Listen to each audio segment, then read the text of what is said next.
Para melhor experiência e imersão, escute esse podcast com fones de ouvido. Eu me chamo Andrago e esse é o Aumentando um Ponto, um podcast no formato storytelling, que trará histórias, relatos e experiências das mais diversas, traçando limites mínimos entre o crível e o surreal. E se o que é contado aqui é verdade? Isso você decide. Afinal, quem conta um conto... Episódio 2. O que nós sabemos sobre o surto do Vitinho?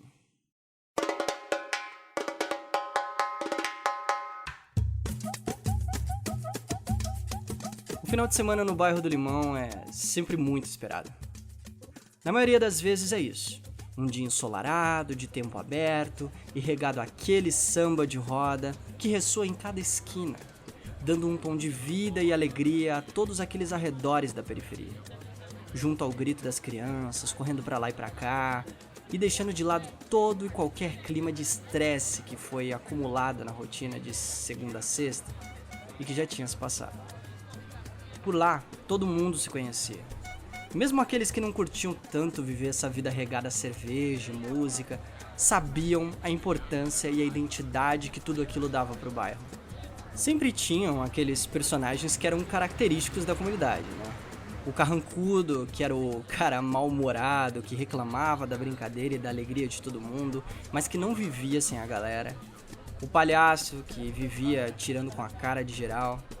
O cachaceiro, que ia de bar em bar e chegava até a ser inconveniente, mas como era conhecido por todo mundo, então ele estava em harmonia com tudo aquilo. O chato, que achava que podia dizer o que queria de quem quer que fosse ali. E o Vitinho. Eu coloco o Vitinho nessa posição de destaque pela importância que ele tinha para todo o clima daquela comunidade. Era o típico cara que era tão presente, tão amigo de todo mundo, sempre brincando na medida certa, ajudando quem precisasse, escutando quem desabafava, cantando no coro das rodas, pagando cerveja quando recebia, enfim. Que quando ele sumia por um dia, vixi, geral sentia falta. O Vitinho era um cara indispensável, carismático que só. Pro dono do boteco, pro músico e até pra Dona Maria, que só vendia salgado fiado pra ele, porque nele sabia que podia confiar. Lembro que, certo dia, ele apareceu com um amigo, com o porta-malas do carro com umas 3 caixas cheias de limões, e disse que estava vendendo num preço super em conta. Era inclusive um preço ridículo, que eu nem conseguia entender aonde viria o lucro daquilo. Acho que era R$1 a dúzia, ou menos. E eu sei que no fim, ele conseguiu convencer todo mundo naquele dia abafado do bairro a comprar os limões. Daí ele foi no mercado, e no posto de gasolina também, e pegou toda aquela grana que gastou para comprar cachaça, gelo e açúcar. E aí, ele voltou. E foi deixando um pouco em cada rodinha, casa, calçada, seja lá o que for, onde tivesse gente. E disse: hoje todo mundo vai tomar caipirinha ou suco de limão, porque é o dia da vitamina C. Eu não tinha dinheiro para comprar o resto, então eu comprei os limões pelo menos, que comprando em várias caixas, deu baratinho. E o resto ficou com vocês. E geral ria daquilo. Pega, porra! Pega a bebida! Quero encher a cara hoje, hein? Aquele cara era demais. Ele fazia o que fazia porque ele via retorno se aquilo gerava retorno para os outros também. O coração dele era aquele lugar onde ele morava. Só que ele começou a sumir de uma hora para outra.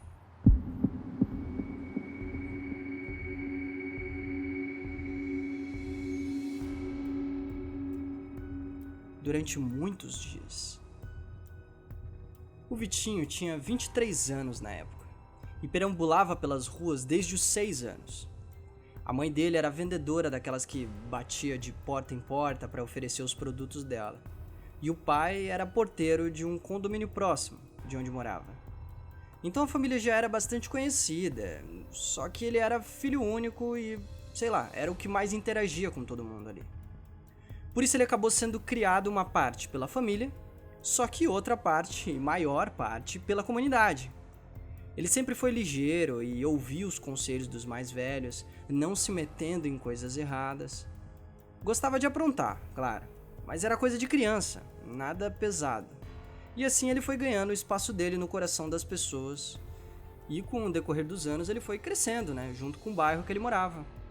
Ajudando o seu Zé nos bicos de carreto, entregando água na venda da Célia, limpando o quintal do Geraldo, se juntando com a criançada para fazer festa comunitária na Rua 2. Estava em tudo e na vida de todos. 3 dias antes do primeiro sumiço, um caso de violência sexual abalou todos daquela região. Aquele tipo de coisa não acontecia no bairro. Poderia até se imaginar acontecer nas regiões próximas, mas ali não. Não era admissível na cabeça das pessoas que faziam parte daquela comunidade que algo tão terrível acontecesse, onde todos se conheciam e prezavam pela segurança mútua. Enfim. E a coisa só ficou mais estranha, porque esse bendito sumiço dele tinha que ocorrer justo nesse momento de tensão geral. E esse desaparecimento do Vitinho durou 3 semanas, onde ele nunca estava quando alguns procuravam ele na sua casa, e nem mesmo no curso técnico que ele tinha começado a fazer. 2 caras que tinham a fama de serem loroteiros, mentirosos, para ficar mais claro, afirmavam que tinham visto ele embaixo do viaduto com caras estranhos. Mas não dava pra galera do samba ou da comissão de moradores do bairro acreditarem naquilo, porque o Vitinho nunca foi disso. Ele repudiava essas pessoas erradas, inclusive resgatou uns meninos que estavam começando a se envolver nesse tipo de coisa. E sobre aquele caso terrível que tinha acontecido, a vítima não foi capaz de reconhecer o violentador. Só se lembra de ter bebido muito no dia e ter ficado pelo bairro mesmo até tarde. E estava participando das resenhas que aconteciam, até que começou a ficar fora de si e foi embora caminhando sozinho para onde seria sua casa. Até que foi abordada por um rapaz que perguntou se ela estava bem e logo depois disso tudo, ela não se lembra de mais nada. Só de acordar no outro dia, já jogada em uma viela e cheia de marcas e machucados no corpo inteiro, até nas partes íntimas. 3 semanas depois, a primeira pessoa que viu o Vitinho foi o seu Gilson, um célebre morador que era também conhecido por todo mundo, e que o Vitinho chamava de padrinho, pelo enorme respeito que tinha a ele.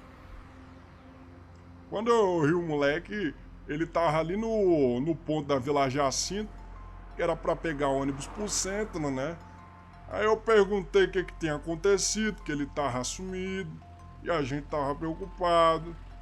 Daí ele desconversou lá, e disse que tava com uns problemas no curso, e disse que ia lá pra casa depois pra gente conversar. E eu vi umas marcas no braço dele, uns roxos no braço. Aí eu tentei falar com ele, perguntar o que tava acontecendo, mas nem ficou muito de papo, sabe? Já chegou o ônibus e já subiu, pediu bem, sapadinho, subindo lá e foi-se embora. Nem falou demais comigo, rapaz, olha, dizer. Logo depois desse acontecido com o seu Gilson, a notícia foi se espalhando entre os mais chegados e no decorrer dos dias todo mundo afirmava ter visto o menino em algum canto. Seja no centro da cidade, em outro bairro, numa lanchonete ou shopping da vida. Alguns mais apegados à religião diziam que era falta de Deus, que agora ele estava no caminho dos ímpios e que o diabo estava usando ele para fazer coisas ruins. E a história se estendeu até as últimas esquinas da comunidade. Foi de uma ponta a outra. E para esse outro lado aí já tinha chegado a informação que souberam que o garoto tinha feito algo muito errado e poderia estar fazendo mais coisas ruins. Até que um domingo, como todos os outros, onde já tinha se passado 1 mês e meio sem a presença desse sujeito tão falado, brota no meio de uma roda de samba o próprio, com um pandeiro na mão e um sorriso um tanto diferente. E era diferente porque não parecia ser o seu sorriso característico. Aliás, O semblante, que era a marca daquele jovem debochado, com as testas franzidas e o sorriso largo, de orelha a orelha, agora dava um lugar para um olhar arredio, que desviava dos outros olhares que perseguiam ele, uma barba rala e desleixada, longe dos pelos bem aparadinhos e desenhados que ele tanto gostava de deixar, além de um sorriso pela metade, que parecia trazer só parte de alguém, e que a outra parte parecia estar muito longe dali. Os amigos vinham aos poucos e abraçavam, davam uns tapas na cabeça, gritavam e simulavam broncas em ritmo de brincadeira. Mas a pergunta que mais era dita pra ele era: Por onde você tava sumido? A gente tava preocupado. Dava pra notar o desconforto a cada vez que diziam isso mais e mais vezes. Já não dava pra contar quantas pessoas diziam isso, já que, por conhecer uma infinidade de gente por aquela região, essa mesma infinidade vinha até sua direção e o intimava com o tom de alguém que se preocupava, só que ao mesmo tempo pressionava e tentava de alguma forma mostrar que tinham intimidade o bastante para questioná-lo. E em cada pergunta, uma resposta recortada dava lugar a dúvidas na sua própria cabeça. Coisas como: eu tive uns problemas de família, daí tô resolvendo.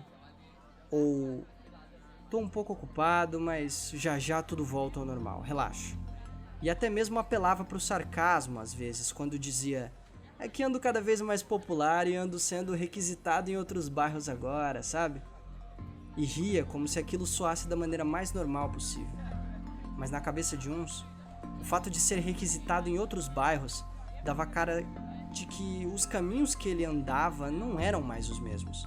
E a cada caminhada que fazia para percorrer os mesmos lugares que ia, pelas casas dos conhecidos e gente que viu ele crescer, ele percebia olhares questionadores e vacilantes que pareciam intimá-lo, como se perguntassem: você é o Vitinho mesmo? Por mais que os dias se passassem e as pessoas começassem a vê-lo com mais frequência no decorrer da semana, o clima estranho ainda não parecia mudar. Depois de um toque de um amigo próximo, o Biel, o Vitinho fez questão de voltar a reajustar sua barba e o seu sorriso parecia ter aberto um pouco mais. Ele não tinha ideia do que estava acontecendo com as pessoas.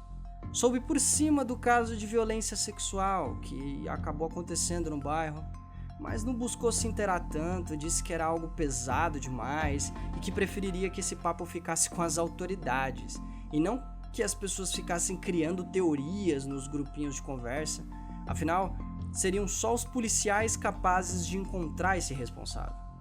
E ficava claro para algumas pessoas o desconforto dele quando começavam o assunto.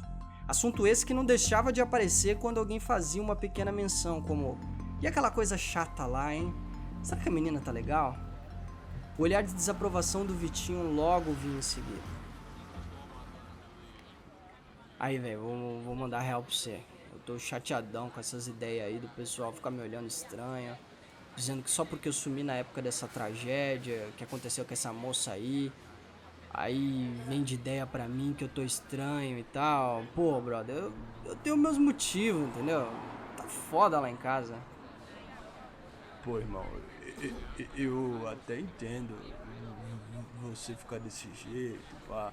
Só que tu é um cara que tipo, além de ser muito querido aqui, faz falta.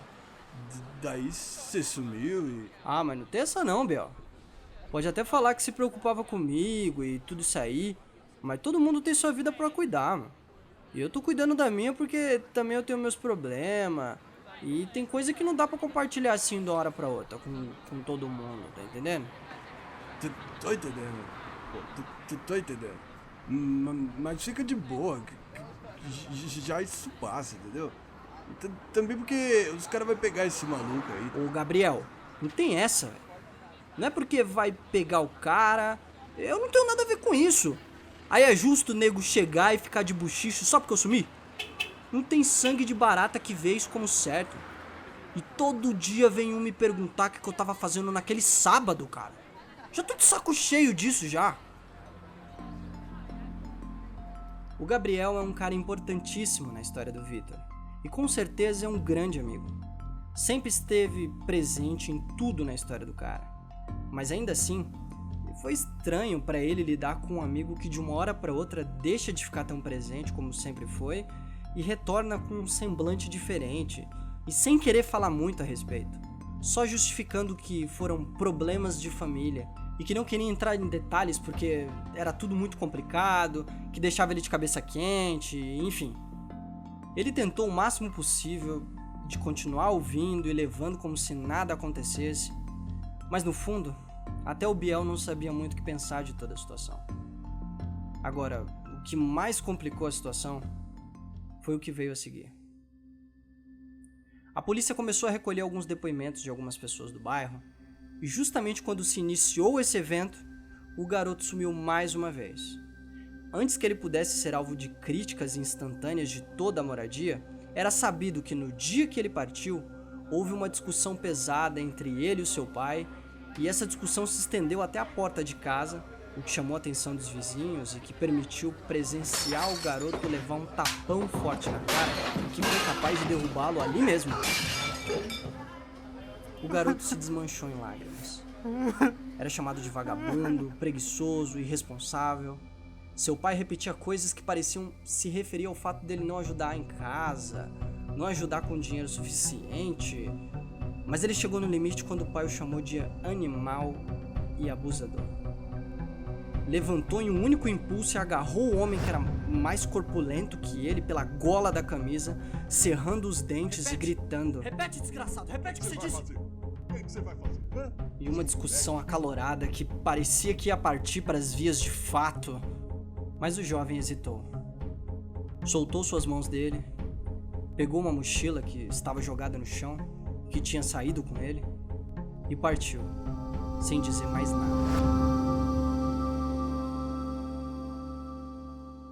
Depois de algumas semanas, 3 semanas para ser exato, ele retornou e foi morar junto com o amigo Gabriel.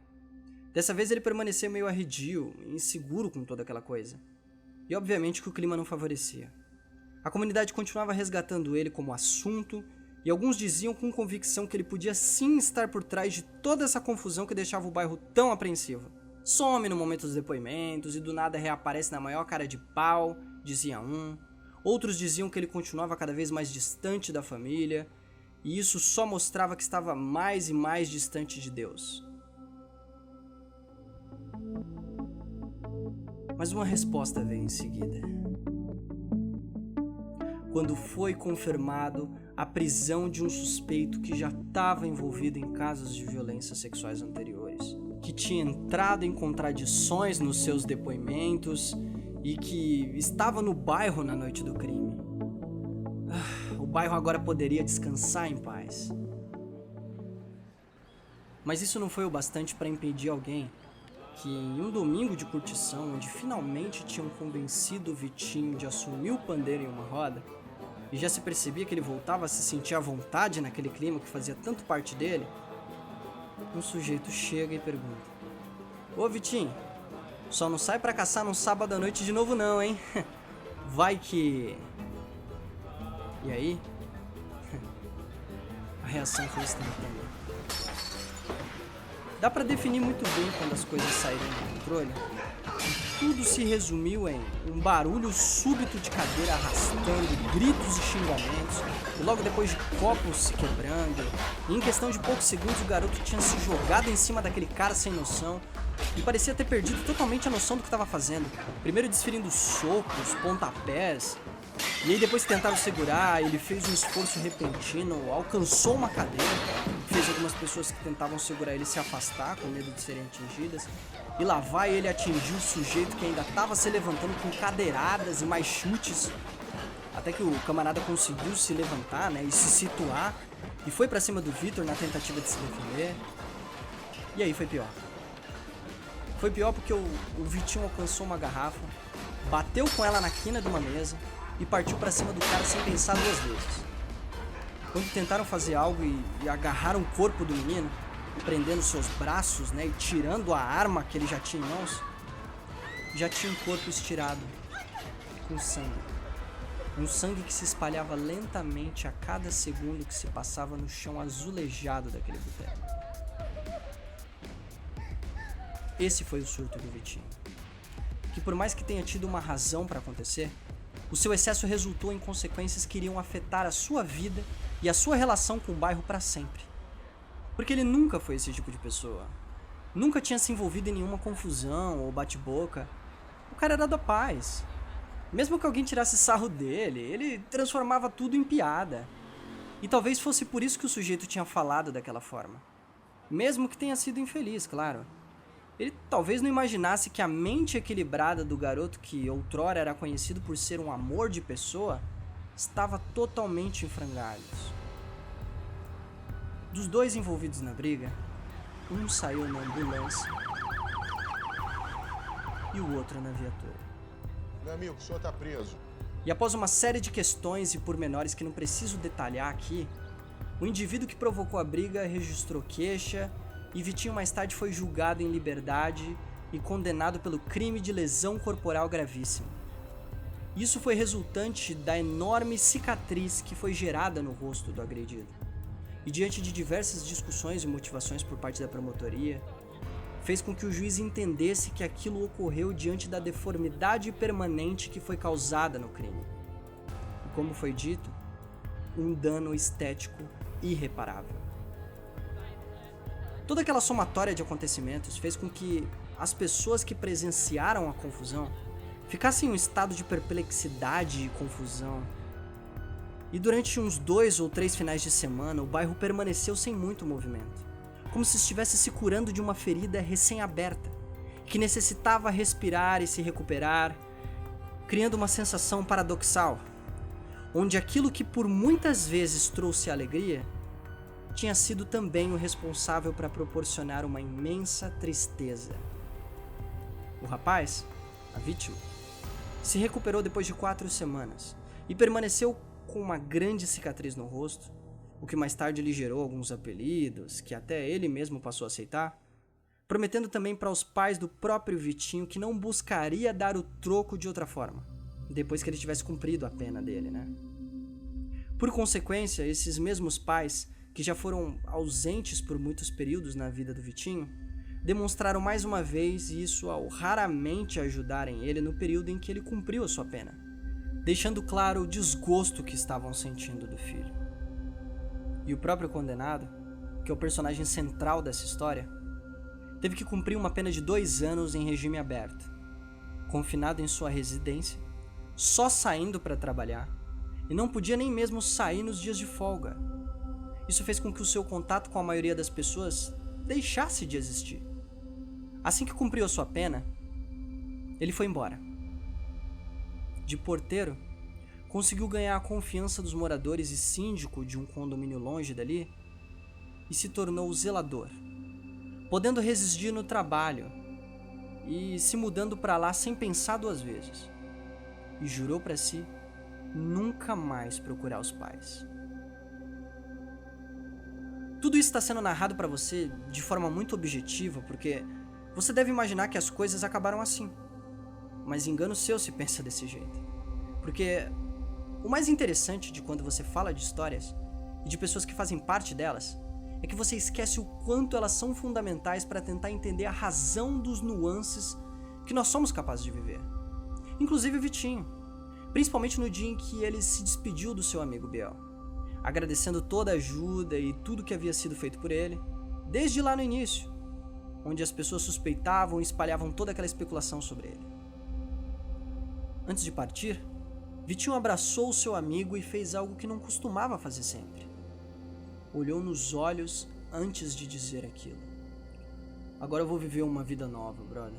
Longe daqui. E longe de qualquer problema que eu fui capaz de causar, sabe? E então, ele completou num tom irônico. Afinal, né? Se um dia eu der um deslize daqueles de novo, eu vou fazer questão de não deixar ninguém suspeitar de mim novamente. O amigo Gabriel foi deixado para trás enquanto Vitinho deu meia volta e seguiu seu caminho, deixando ser perseguido por um olhar confuso e repleto de indignação. E esse olhar estava se questionando o porquê de ter mencionado deslize, ou não podia deixar ninguém suspeitar. Como assim? De primeiro momento ele se assustou e cogitou que o amigo Vitinho poderia... Não. Ele deixou quieto, claro. Encarou aquilo como um mal-entendido, que talvez o seu amigo de infância, que sofreu tanto naqueles últimos anos, só devia ter se expressado mal. Gabriel nunca mais viu ou soube do amigo, sempre achando que um dia ele entraria em contato, como prometeu antes de ir. Sempre acreditando na inocência e no caráter do amigo Vitinho.